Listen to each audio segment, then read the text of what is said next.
প্রধানমন্ত্রী নরেন্দ্র মোদীর মন কি বাতের ১১৩তম সংস্করণ দেখলেন মুখ্যমন্ত্রী ডক্টর মানিক সাহা। রবিবার ৭ নম্বর রামনগর বিধানসভা কেন্দ্রের অন্তর্গত বিজয় কুমার বালিকা বিদ্যালয়ে মন কি বাত অনুষ্ঠান শোনেন তিনি। এদিনের এই অনুষ্ঠানে মুখ্যমন্ত্রী ছাড়াও উপস্থিত ছিলেন প্রদেশ বিজেপি সভাপতি রাজীব ভট্টাচার্য, ৭ নম্বর রামনগরের বিধায়ক তথা পুর নিগমের মেয়র দীপক মজুমদার সহ অন্যান্যরা। মুখ্যমন্ত্রী সহ দলীয় নেতৃত্বরা উপস্থিত দলের কর্মী সমর্থকদের সঙ্গে প্রধানমন্ত্রীর মন কি বাত শোনেন। পরে বক্তব্য রাখতে গিয়ে মুখ্যমন্ত্রী ডক্টর মানিক সাহা প্রধানমন্ত্রী নরেন্দ্র মোদীর গৃহীত বিভিন্ন উন্নয়নমুখী প্রকল্পগুলো নিয়ে আলোচনা করেন। প্রধানমন্ত্রীর প্রসঙ্গ টেনে বলেন, মোদীজি বলেছেন আমাদের চারটেই জাত, যুবক, মহিলা, কৃষক এবং গরিব, এর বাইরে কোনো জাত নেই। 23শে আগস্ট ন্যাশনাল স্পেস ডে পালনের প্রসঙ্গেও উঠে আসেন মুখ্যমন্ত্রীর বক্তব্যে।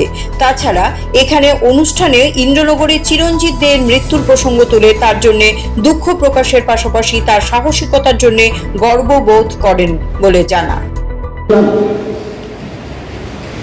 সব মুখ্যমন্ত্রী এবং মাননীয় প্রধানমন্ত্রী এবং আমাদের গৃহমন্ত্রী, আমাদের পার্টির প্রধান ছিলেন, সেখানে আমি একটা কথাই বলেছি প্রেজেন্টেশন দেওয়ার আগে, যে আমরা যারা জনপ্রতিনিধিগণ অনেক সময় কাজের চাপে, ইলেকশনে তো আমরা জিতি, কিন্তু আস্তে আস্তে করে কাজের চাপে আমরা কিন্তু মানুষ থেকে অনেক সময় ফিরে চলে যাই, অনেকে দেখা করতে পারে না, কাজও আছে, দেখা করার চেষ্টাও আমরা করি, কিন্তু তার মধ্যে একটা গ্যাপ হয়ে যায়।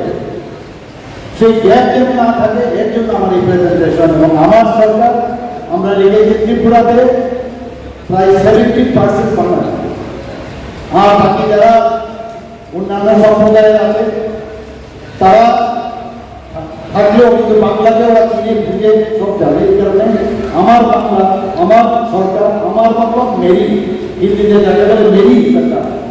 তো এই কারণে আমরা রাখলাম যাতে ফিল করে যে এই সরকার আমাদের, এই সরকার আমাদের, এই ফিলিংসের জন্য এটা করলাম।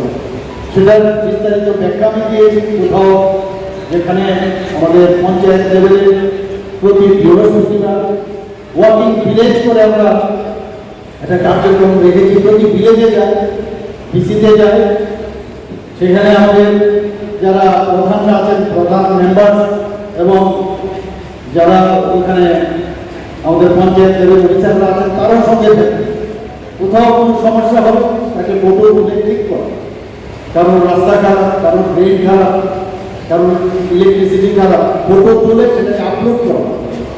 সেই আপলোড করলে সোমবার দিন সেখানে বসে, অফিসে বসে, সেইগুলো 4 দিনের মধ্যে সেই কাজগুলো যদি সম্পূর্ণ না হয় বা সলিউশন না হয়, এটা এসকেলেশন হবে, এসডিএম থেকে আবার করে ডিস্ট্রিক্ট হয়ে সেটা চিফ সেক্রেটারি লেভেল হবে, মুখ্যমন্ত্রী লেভেলে আসবে। এই কাজটা আমরা আমার সরকারের মাধ্যমে আমরা সেই কাজটা করছি। তো সবাই প্রধানমন্ত্রী থেকে শুরু করে সবাই বলছেন খুবই ভালো আপনাদের এই যে ইনোভেটিভ আইডিয়া।